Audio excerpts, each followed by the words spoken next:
Okay, I am now taking suggestions for video topics. So if you've got a cool spot, you found a cool spot on Google Earth you want me to check out, I can check it out in a video and make a little video for you. And this video, I am going to reply to a comment that I've received a few times now, which is if you're right about all of this erosion being sheet water flow erosion, coming across Africa, if this really was once a, let's see, 29-mile wide river channel in the middle of the desert, and all of this is evidence of sheet water flow that went across the entire continent of Africa and went into the ocean,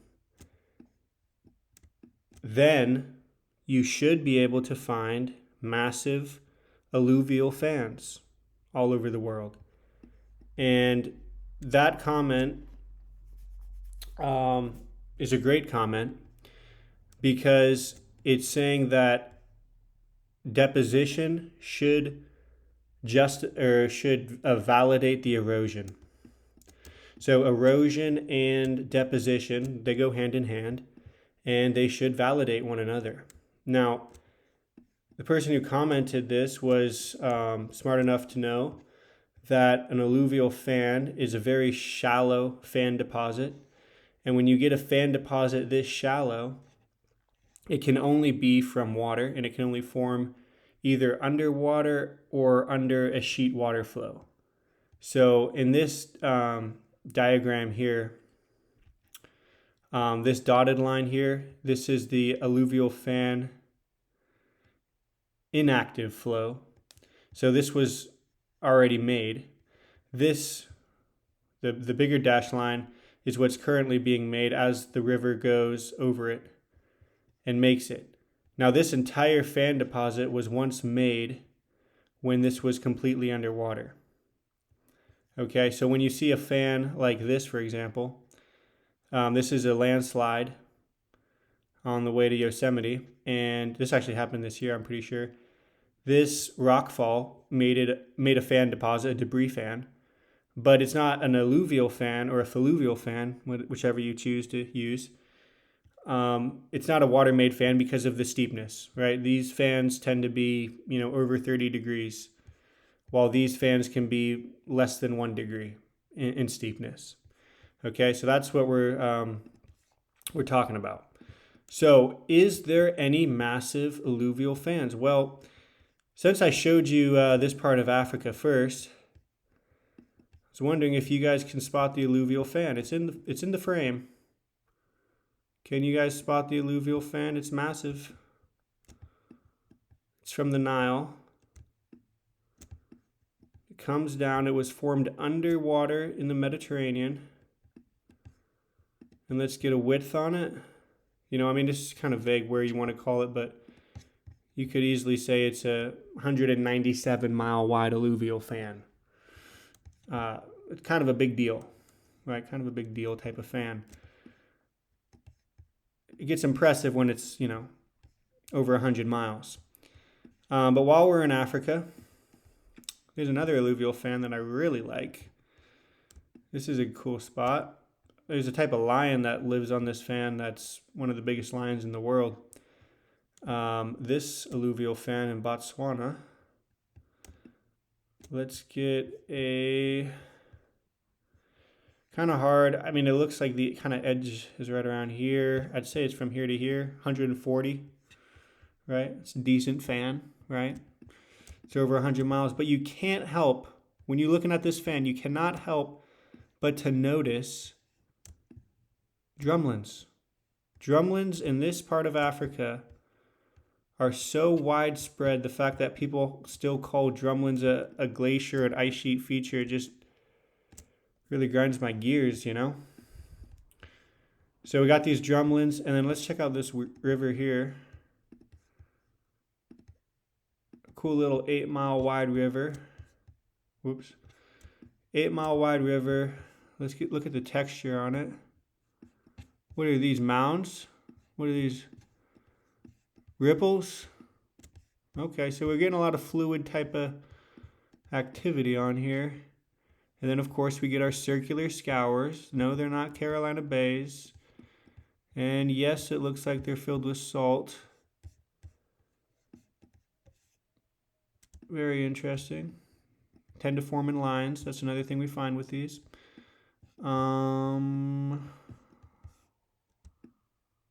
Yeah, so okay, we already know about this. And you get streamlined features. Yeah, I love these spots here when you get the drumlins, then the ripples in there. It's very ornate. Okay. Let's just, yeah, I just love these drumlins so much. And there's some in here that have mounds and sediment lobes, but I'll save that for another video, because I'm trying to stay on the topic of deposition, even though I'm going to get distracted. But can you spot the alluvial fan? I made it too easy. I put it in the center of the screen. Can you spot the alluvial fan? I mean, look at how far away from Earth we are. Can you spot the alluvial fan? It's massive. This is the biggest fan in the world, I'm pretty sure. Under my calculations, 190 miles. Yeah, so it's decent. So where is the massive deposition? Where are the massive alluvial fans? Right here. This is, I believe this is right on the border of Kazakhstan and China. So yeah, that's where you can find a big old alluvial fan. So here's your fan deposits. And then when we zoom in, we get some cool texture on it. Salt, of course. I'm just put Na plus in your notes. Let's check out another spot while we're over here. I'm gonna make it fun. Where is the fan? Can you see it? Is there a massive alluvial fan? So this is the Caspian Sea. This is the Dead Sea, both salt bodies of water, both separated from the ocean at one point of time. Now let's check out the alluvial fan. This is in southern Russia. The width, 140, just like the Nile. So this is a fan just as big as the Nile. Pretty cool. And then again, we can't help but to notice, just like the one in Botswana, we can't help but to notice drumlins. What's going on with these drumlins and salt? I'm just letting you know what the surface of the earth looks like, so don't get upset when I mention drumlins and salt and massive alluvial fans. Okay, let's see. And then we can see the curving path comes over here. They get separated into a little bit of mound-like shapes.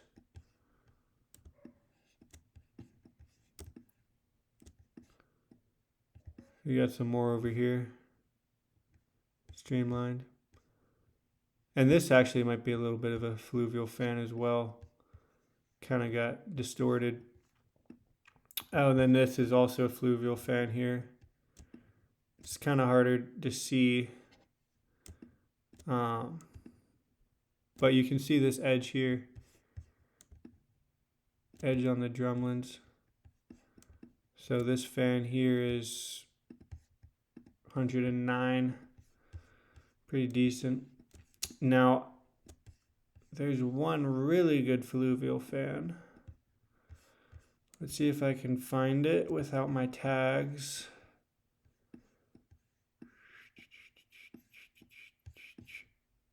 Can you spot it? There's a few. There's a few in this area. This one, I don't know about this one. It's kind of a skeptical one. But this here, you know, this is a good lobe formation, right? Clearly a alluvial fan. Nice and shallow, can only form underwater. Let's get a width on it. 68. I like it. But let's just turn over Sheesh, that's a nice one. And there's not even a river next to it. It's not like there's a river right here. Right, and there's not even drumlins. This landscape is very... It's not jumping out and saying there was massive sheet water flow over this area. But we know there was because of this fluvial fan. A water current came from this direction and deposited all of this. It's a very slight gradient. It's almost perfectly flat, right? That's, call that a terrace. This is a nice terrace. And somehow there was something, I don't know, maybe it was a glacier, maybe definitely not the ocean, that made this massive fluvial fan deposit. Let's check the width. 172. Gosh, that's a nice fan right there. So there you have it. Deposition, massive deposition with the... those are my top fluvial fans. But I've got a ton marked just because I'm very detailed. The detail-oriented guy. Look at this fluvial fan. Kind of like that one there, right in the mountains. The width on this guy. Just a cool little 12. Let's go over to Europe. See what's going on over in Europe. I know there's this one. Right, this is a nice fan. Get that nice rounded edge. That's how you can really tell it's a nice alluvial, fluvial, whatever you want to call it, fan. It's only 5 miles wide, but it's still really impressive because compared to all the rivers that are in here, I mean, this thing is massive. It's a, what's the word I'm looking for? It's all about relative, right? It's relative to the erosion around it. So yeah, there's some cool stuff. I'm not going to get too carried away. Did we already check out this guy? Yeah, this one's a little messy. This one's got a little messy, but it is an alluvial fan. It's got some nice accretion ridges with some nice sediment lobes, right? All water moved features. But this is essentially the fan here from there to there. 56. So I'm gonna show you guys some nicer ones. There's better ones. You guys deserve to see some nice alluvial fans. Now this actually, I don't even know if this is bedrock, but the way that the rivers expand off of the fan, sorry for the rhyme, but the way the rivers expand off of the fan, that's exactly the type of erosion you would find on a fluvial fan. So whether this is a sediment deposit or not, the water still flowed over this as if it was a fluvial fan. So that's, I think that's pretty cool. This one here, this one looks more like it could be a sediment lobe feature. And then we got a nice little river that cuts through it from bank to bank, 1.3. And we can see these banks are nice and clear and straight. All right, I'm gonna show you some better ones. This one. All right, this is a lobe shape. You could say, oh, it's only 25 miles wide. But you could also say, well, this entire thing is also under the same conditions. And then you look at the textured surface. You see mounds, which are from under chaotic water conditions. Mounds are created because that's when drumlins intersect other drumlins, or ripples, ripples intersect other ripples. And we can see swirling. This is just like the Turkmenistan swirl. It comes around, makes a nice turn. And right as it turns, it has an intersection where mounds, and then here we got the drumlins intersecting looks like ripples into the mound formations. So yeah, it's a massive mound field, and right next to decent sized alluvial fan. This whole thing was an alluvial fan deposit. Okay, but now I'm going to show you a cool one in Mexico. These ones are smaller, but they've got a cool feature on top. So this is the desert, right? This is a very arid. It's got a rain shadow on both sides. You got a mountain here, mountain here. So you got rain shadow on both sides, making this an incredibly dry desert. And somehow, don't know how, but somehow you get almost a 5 mile wide alluvial fan deposit with interesting texture on it. And it's right next to salt deposits, right, that are in the shape of a river. And then you've got mounds, which you guys know about mounds. This is one of my favorite ones. Nice alluvial fan. And where's the modern river? It's this little guy. Come on, where are you? We got to know the width. 0 miles. Okay, well, we got to go into feet. 7 feet. Okay. The modern river is about 7 feet. And we get this beauty of a 4 mile wide fluvial fan deposit. And probably you're thinking to yourself, these are ripples, huh? I don't know. They could be eskers. A glacier could have been here and made eskers. You'd probably be more scientific saying that in a university, but on my channel, I'm going to let you know these are ripples with a wavelength of 335 feet. Okay. And, this whole area, right, if you've seen my work, I've talked about this in my, I got some videos on ripples.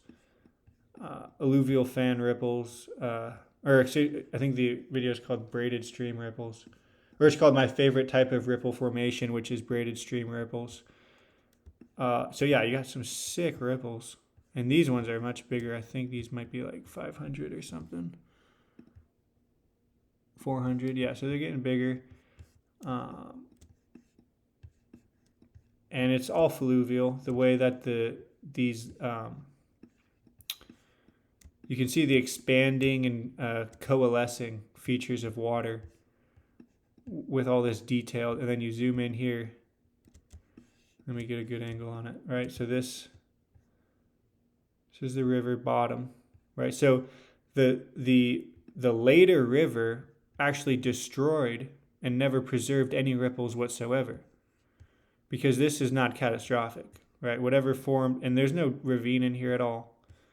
No ravine whatsoever, but this valley, 140, is so much later and so much less catastrophic than its entire surroundings. Okay, I'm going to try not to get too carried away on ripples right now in this video, but let me just get a wavelength on this one, 860-ish. So I just wanted you to know that. But since we're on the topic of alluvial, same thing, but fan deposits, I want to show you one with some sick ripples on it as well. So we get a nice little mountain range. I'll tell you right now, if you want to find some alluvial fans on your own, you're going to want to look on the edge of a mountain range. That's where you find them. Let you in on a little secret. So check out this one here. It's kind of hard to see, but when you zoom in, we get that same ripple formation. And these ones are thick ones. Look at that. Excuse my language, but these are thick. Okay, and let's get a wavelength. Who knew geology would be so much fun? 1,300 feet. So that's a cool ripple right there. It's a cool ripple. How big is the alluvial fan? Where does it end? Where does it begin? I'll just do a conservative one. You could easily say it's the most rounded shape of it is around this 46 miles. But of course, the whole thing doesn't even end. It just keeps going across the land if you keep looking. And then we get drumlins, right? These are the type of drumlins you would find in Australia, the way they're kind of more pointed, and also Arizona too. They kind of have, these are actually directional drumlins. So a lot of times you can't tell the direction of a drumlin because they're just a straight line. But these are directional drumlins because you can see how this is a sediment lobe and this is the end of it. So these were pushed forward where the triangle, it's like an arrow pointing in the direction the current went. Okay. So you got the drumlins, you got the ripples, you've got the braided streams, and you've got 46-mile wide alluvial fan. So there's the fan deposit to match all of the erosion I'm talking about. So this is also an alluvial fan here, very shallow. And because alluvial fans can be, less than 1 degree in steepness, that makes them hard to see. Because all of this, it just looks like land to the naked eye or to the untrained eye. But I'll let you know right now, this is all an underwater deposit. And what are these, rip or drumlins? And then here we find more of the ripple formations. So, and then we come here and we find a big salt pan. And then what are these big textured features? Big old drumlin or big old mounds. Let's check the ripple wavelength on this guy. 2 miles. I'd call that a decent ripple. So you got salt, ripples. I can't even explain this one to you right now. It'd blow your mind. Drumlin features coming across here. These U-shaped scours, right? Same feature of a cataract, okay? The focusing force of water. This is exactly what you'd find on the cliff edge of, the Washington, of the Columbia River in Washington. So the drumlins are validating the theory of this being a cataract because the drumlins are almost in the same direction, but the drumlins formed later because they're so much smaller of a feature, but still all under sheet water flow. Come along here, drumlins, you can find the path. What's going on here? White sand possibly? Yeah, this is sick too. Oh man. It's very directional, right? It's easy to see the directional feature. You're not going to hear about this in a lecture. You only hear boring ice age, millions of years. Okay, I don't care. Just show me what the earth actually looks like though. That's my motto. You can talk about all this stuff, but if you don't look at the actual earth, you're not studying actual evidence. You're just talking the talk. So drumlins. It's hard to see this, but I'm telling you, can you see it? 1, 2, 3. Those are 3 sediment lobes in line with the drumlins. Okay, keep in mind these are directional drumlins. The directional drumlins give us the same direction as the massive alluvial lobes on top of the alluvial fan, which actually formed coming down from the mountains. But this sediment was pushed up and swirled around. Salt Lake, sediment lobes going up the lake again. Why is all of this, almost all of the sediment lobes in the world, all the big ones, they're all going inland. That's a real head scratcher. I scratched my head at that for a long time, but I'm not going to let you in on the secret too soon, but I'll let you know. It was crazy. That's all I'll say. It was crazy. All right, you want to see some more alluvial lobes? And seriously, you guys, leave something in the comments. You got a cool spot. You want me to check out this island? You want me to say, oh, I live in this city. Is there anything cool around here I can check out? I'll make a video, 2 minutes long, 3 minutes long. Post it for you. It's no big deal. Textbook. Why is this textbook erosion or deposition? I'll explain it to you. Seems like a normal area, nothing crazy. Well, actually, if you know about this, you might know it's a little bit crazy. But why is this textbook erosion and deposition? The reason this is textbook erosion and deposition, we got the modern stream here. This is erosion, okay? This channel is a feature of erosion because before it was covered with sediment and then it eroded away. So this entire valley, minus this little guy here, only shows deposition. There is absolutely no erosion in this valley, the valley floor, that is. Zero erosion in the valley floor, minus this little guy here. So that tells us that this deposition is fairly recent. Because think about it, if there were millions of years of erosion, of rainfall on this landscape, this thing would all be rutted up and there'd be all these ravines and dirt from millions of years of rainfall. The elevation, 522 meters, that's like 1,600 feet. We're in the mountains. Basically, I mean, that's the Sierra Nevadas, so I don't know if you call that the Sierra Nevadas, but we're up in the mountains, and the erosion is barely there. It's just this little guy. I'm telling you, this is something you find all over the world. And this is the valley. So the valley was obviously eroded out. But when this valley was eroded, this was all underwater. When this was eroded, this was being deposited. And the erosion after this deposit is so slight. Let's check the width.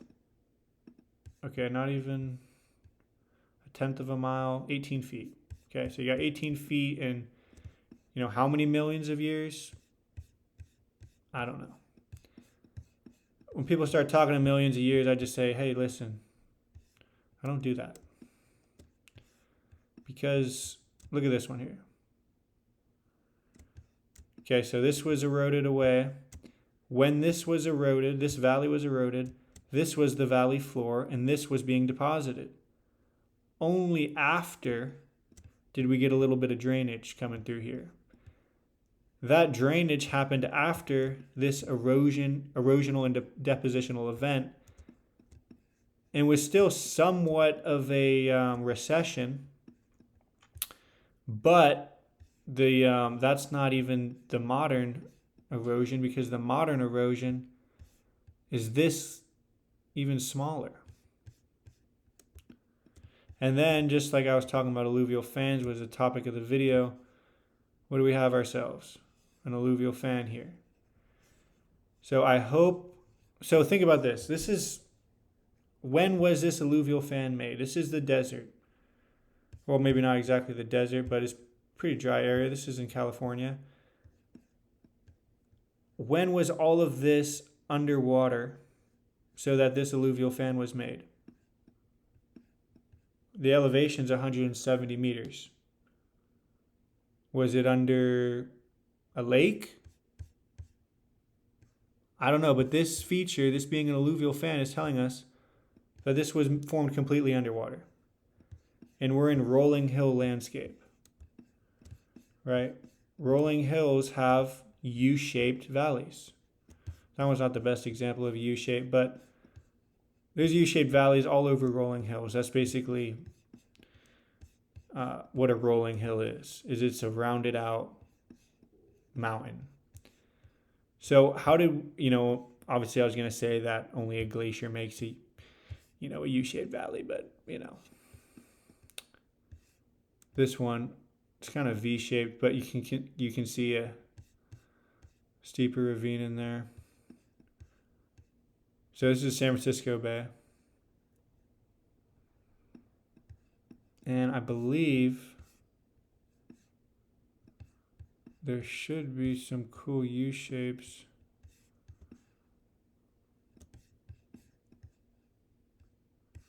Anyways, yeah, I've got other videos on, I think I got a video called Rolling Hills. It talks about that. This is an alluvial fan.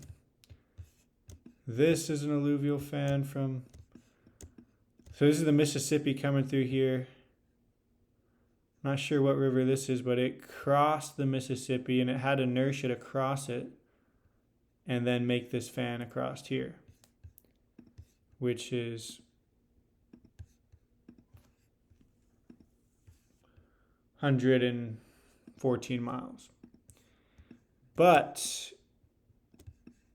this is also an alluvial fan. And the reason why you can tell it's an alluvial fan is because you've got these big, this was actually, it's kind of like an alluvial fan, but it's also a lot like a debris flow and also kind of like a sediment lobe feature because it's got lobes on it. But this wasn't just deposited from water. This is actually a salt deposit. It's salt and dirt. If you get a core sample of this, that's what you'll find. So this was all pushed forward, and that's why that edge got so steep, is because there was a driving force pushing this forward, and it just kind of buckled it up and made that steepness on it. And we could say the width of that is even 300 miles. So then that would be the biggest alluvial fan underwater. But since we're talking about underwater features, I've heard of the Amazon River. It comes through here. It's got so much inertia. It comes out here. It makes only a little terrace. I mean marine canyon. I've seen a lot better marine canyons than this. But you can see, it's kind of slight, but you can see the alluvial fan deposit around, almost perfectly symmetrical around our little underwater canyon. Let's get a width, 212, yeah. So and think about how far offshore this is, just from, 200 miles offshore. So when you find a feature like that, you're dealing with inertia. And when you're dealing with a massive amount of inertia, then you take uniformitarianism, toss it in the garbage because you don't need it anymore. Okay, let's check out this guy here. This looks like the continental shelf. And this looks like an alluvial fan deposit. I'm not sure. I've never been there, never taken a core sample. But if you did take a core sample and you find that there's, 2,000 feet of sediment, then that'd be an alluvial fan. And what's it pretty close to? It's pretty close to our amazing feature here in Africa. But it also does line up with this feature here, which is like a massive river. This valley here. I'm pretty sure you can see this on a topographical map. 65-mile wide river. River valley, that is. Right next to drumlins, right? You know about those. Directional scours, right? You guys know about those. And then that curves, comes around, goes over some unimpressive terrain, then kind of comes out right there. And you got this feature here. You got this expansion bar on the cliff, or on the coast.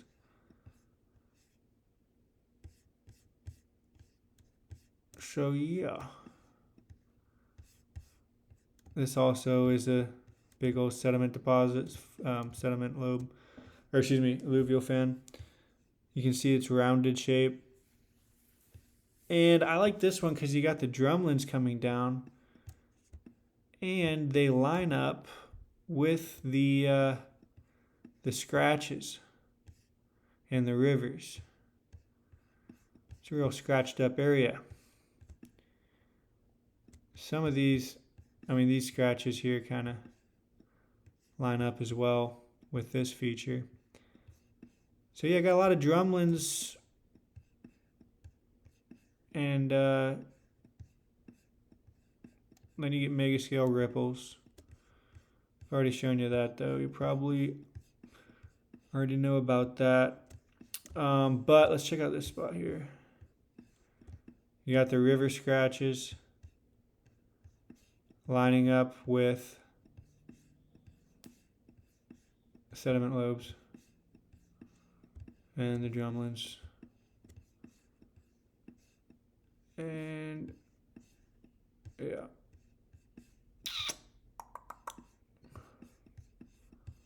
All right, you know what?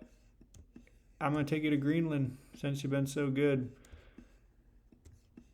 Wow. Take a look. Just take that in for a minute. You've got all this glacier, or this is one of the biggest glaciers in the world, biggest ice sheets in the world, rather. I think it probably is the biggest ice sheet in the world. I mean, where else is doing it like that? I guess Antarctica. But massive ice sheet. Now, is an ice sheet going to make an underwater sediment lobe? You could say so. I don't think physics would allow it, but you can say so. Check out this river that comes through here. In the center of this pushed forward sediment lobe. Same thing here. Same thing here. Same thing here. Go to the other side. Got this crazy river coming out. Alluvial fan.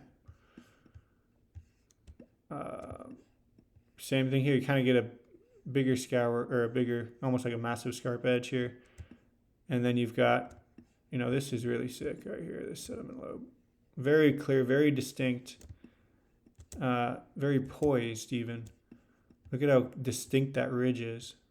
And then that nice curve to it, you know that's from water flowing offshore and pushing these lobes out. You can find some sweet examples in the land of ice. So this right here, you've got 1, 2, 3 pretty big ravines coming off. Then you've got the river width. And then you've got the lobe. Same thing here. The lobe. The fan. And look at this. Okay, so this, no, yeah, this is the big river. So imagine these coming down. Why is this such a squared off feature? Well, you guys already know that's a scarp edge. Okay, and then it comes down. And then we get this big old sediment lobe. Big old fan here. And then this right here lines up with this one and this one. Oh, what are these drumlins? Why do we keep finding drumlins? Gosh. Oh, it's because of ice sheets. All right, I need to stop being so mean to the Ice Age people. But let's check this out. Ooh. ¿Dónde está the terraces? Aquí. All right, let's check these out.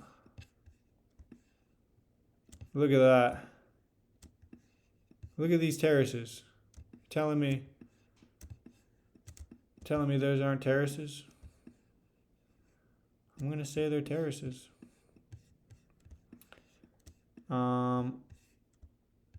Yeah, they're terraces. And these ravines are so abrupt. Right, so go to Iceland and try not to find a terrace. That's the real challenge. Because you can't do it. You just cannot go without finding terraces. It's just simply too many.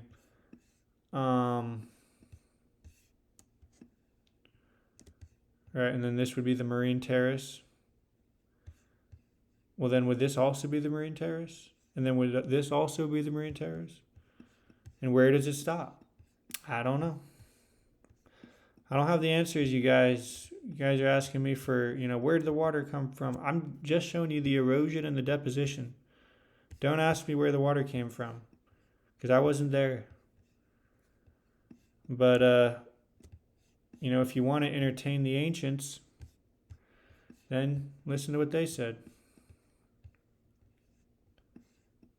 Yeah, so terraces all over the place. Just thought you should know that. Now, where should I go? Oh, no, where I go. Oh, no, where I go. There's a place in Australia. 2 nice big fatties. Down under. Let's get a width. Boom. 34 miles.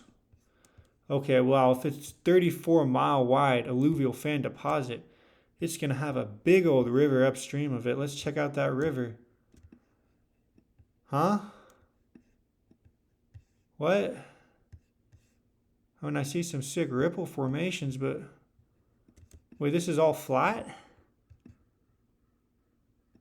This is all perfectly flat land. Maybe it rises, what, 10 feet, 20 feet? And we get a massive 34-mile wide alluvial fan deposit. We zoom in, we find some badass ripples. These are badass, I ain't gonna lie to you. You know, they might be a little small, but hey, 400 feet, I'd call that decent.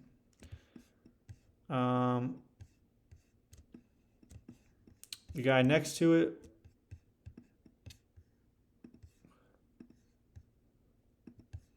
it's got a width of what? 31 miles. 31 miles, must have a massive river. Must have big uphill valleys. How big's the river? Where's the big river at? I'm waiting. Oh man, it's not even there. It's not the Columbia. It definitely ain't the Columbia, I'll tell you that. But I'm just letting the erosion and the deposition speak. You know, how'd all this salt get here? I don't know. I ain't gonna tell you. Okay, you know what that reminded me of? Somalia. Taking you to Somalia. Let's see if I can make you guys see it. It's kind of a tricky one to spot, but it's just kind of the way the rivers branch out and spread out around an area. That's kind of how you can identify a sediment or a alluvial fan. But this, and then you got this right here, which is, you know, an expansion bar right over a same thing. So this is definitely a alluvial fanish. But this whole thing here is alluvial fanish, which means all of this was deposited underwater, right? And, you know, tell me this doesn't look just like Australia and, what's it called? Mexico. What are these, drumlins? Why do we keep finding drumlins? Gosh. Oh, I cannot figure out how drumlins formed.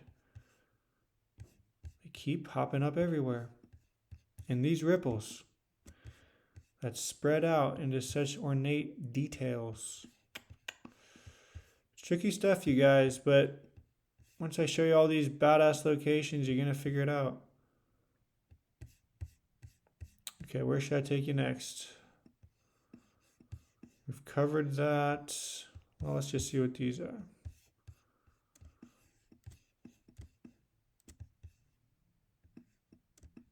Okay, I'd call that a decent one. It's a little double one, huh? It's got two triangles. It's pretty sick. A little 10-miler. And then it's next to it. So when I said you want to find some alluvial fans, look next to a ridge. This is a great example. You find 3 right next to this ridge. Okay. What's up with that? I can't tell you. You're gonna have to subscribe. This one's also same thing. Right, this is a weird one where it kind of comes in like this. That's the fan. 32-ish. I know there's something cool up in these hills. What is it? Oh my gosh, it's mounds again. Stop. So these are really cool mounds because you can see how the braided streams really carved out these mounds. And that's exactly how moguls are formed. So you're on a ski hill and there's all these moguls. Well, how does a skier want to go down a hill? A skier doesn't just want to go straight. I mean, that's pretty fun too, to go straight down and go really fast. But a skiers like to make turns. And every time a skier turns, the edge of the skis erode, right?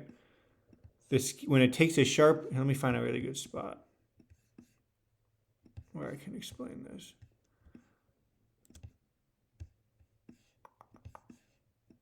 Okay, here's a good spot. So let's say you're a drop of water and a skier at the same time. Think about them as like the same thing. Now let's go right here. You're coming down here. This is the path of water. And it starts to want to turn. Okay, so let's look at this one here. You're a drop of water and you're coming around. You hit this, you're going around it. Then you're going around it. Then you're going around it. So a skier, excuse me, a skier's edge can both erode and deposit. When the edge makes a nice turn, let me go back. Let's say the skier's edge makes a turn like this. That edge is going to push snow and it's going to deposit it right here. And then he's going to turn this way and deposit some here. And then he's going to turn this way and deposit it here. And the erosion, he's cutting the snow here, aka removing the snow, and then depositing. So you have eroding from where the skier travels, depositing it away from where the skier travels. Okay, so I don't know if these were made exactly like that because, snow's so light, it gets pushed and it gets thrown a lot. These could just be eroded out around it, just from the water just taking it away. But I think it's an interesting analogy to understanding these mounds. All right, let's look at... Did I cover this spot? Yeah, I did. We can go to Madagascar. We can find this one. He's pretty cool. 30 miler. Right next to some ripples. Corrugated, of course. This one's a little bit wonky, but you can give it an estimation 20-ish, 24-ish. I'm going to wrap this video up pretty soon. I just want to,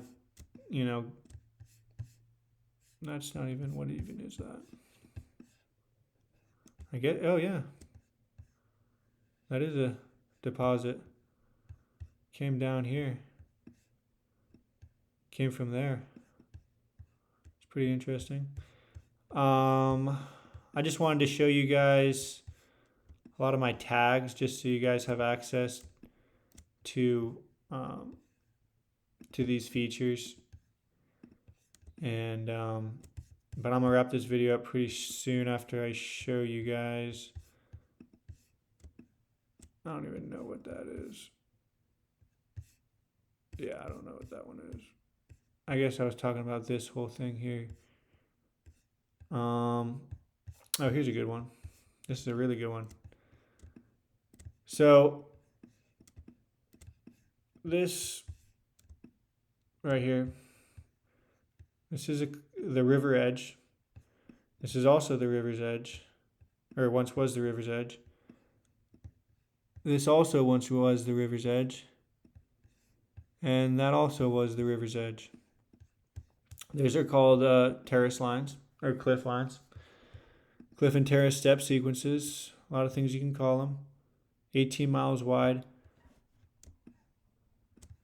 So obviously there was a big river that came through here, and that river really had a lot of seasoning on it. And it came down here. You can see how wide this river was. Nice and wide. And then you get this big round deposit. Right, this is a alluvial fan deposit. So you've got the erosion, but where's the deposit? Well, I got a 60-mile wide alluvial fan deposit exactly downstream of a 20-mile wide river channel. So, how you like that? Please enjoy. That was a pretty good one, huh? Now we've done... Let's see what this is.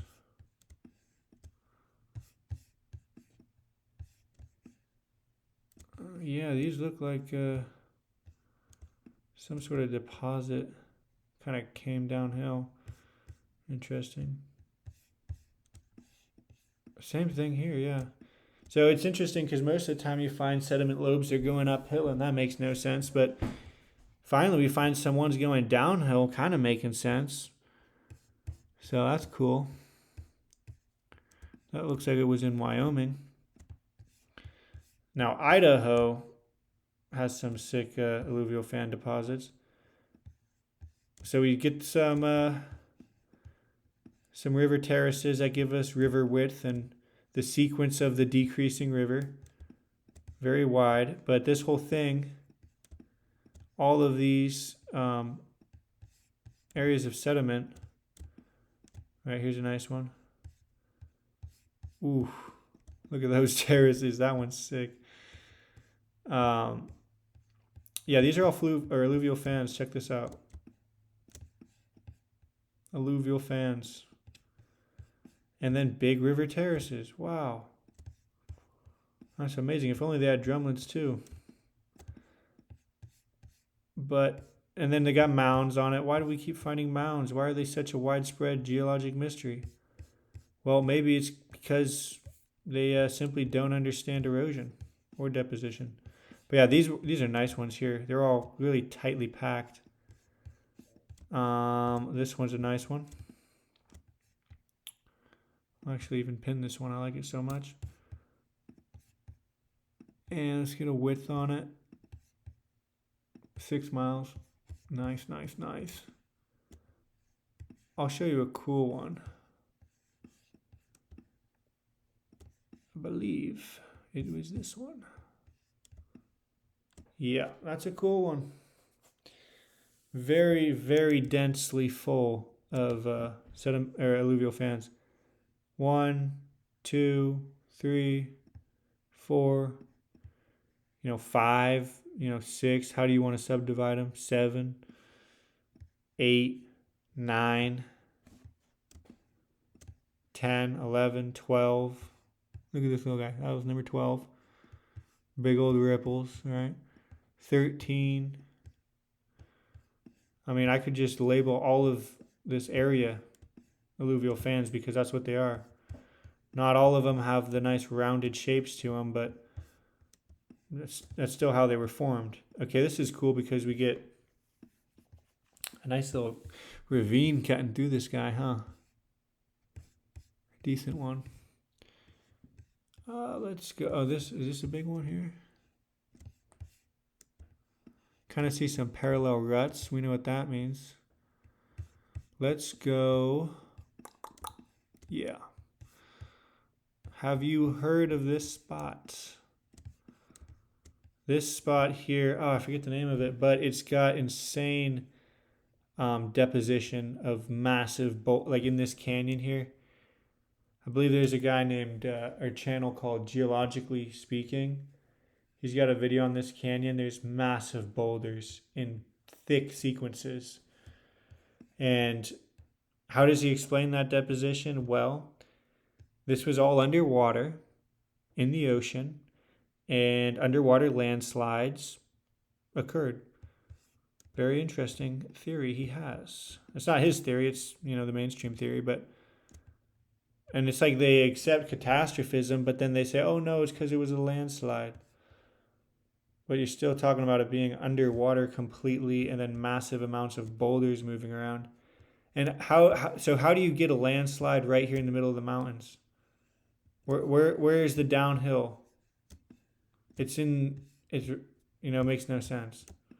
There's nothing uphill of it to even create that. But anyways, you guys don't even know what I'm talking about. This one's sick because it's got a berm. Look at this. So this is the fan deposit. And then water came down this valley, came around here, and didn't just cut out a terrace, didn't just cut a bank. It pushed up a berm. See what I'm saying? It pushed up a berm. So that water wasn't just chilling, it was moving for real. Okay. It was on a mission. This one's got 2 exclamation points. Let's see if it's worthy of it.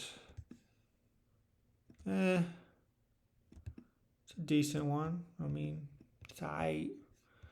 But I guess what I must have liked is how the modern river is so scrawny. Let's see this one here.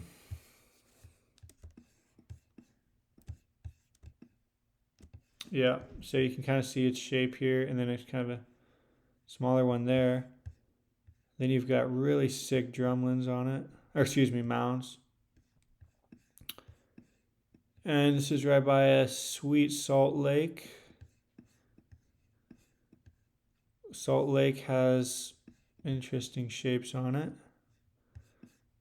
It's got mounds and it's got cool mounds. Parallel, are these ripples or are they drumlins? I don't know. But they're pretty cool.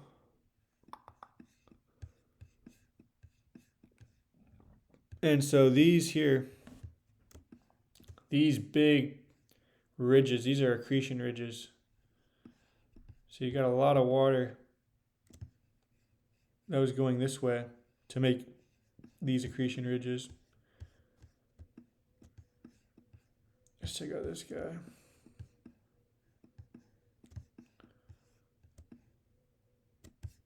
This looks like a fan deposit, but it's a salt pan too, so not exactly sure about the elevation on that feature. But something like this is all a fluvial fan. This whole thing. So this mountain, so when you see a mountain like this, scientists would be like, oh, a mountain like this is a really old weathered mountain. No, it's a mountain that got deposits on top of it when it was completely underwater. It's a completely different way of looking at it. And the reason why you get mountains like this in this area of the world, like this area here is completely full of it, is because of water speed, right? The reason why we don't get, for example, the reason why there's no alluvial fan deposits here, there's no sediment deposits here at all, right? This is all bedrock exposed and cut out ruggedly because the water was able to flow offshore. But the big difference is when we find deposits, like in this area here, this is more of a landlocked. But I guess the better example is here, where it's going to be more stagnant. You're going to have lower water speeds. It's going to be sitting more still like a lake or something. So this and all this here, lower water speeds, you get accumulation. It's not going to be washed out to shore immediately like with, what's it called, Chile. And then find some ripples, no sweat, it's easy to do. You can find ripples blindfolded. Just open Google Earth and land somewhere. You'll probably find one. Accretion ridges pushed up. Okay, I'm going to end the video at exactly 1 hour. So, yeah, look at that berm. It was pushed up. Yeah, that's nice. And then sediment lobes coming up here, indicating an uphill direction again. And what do we find here?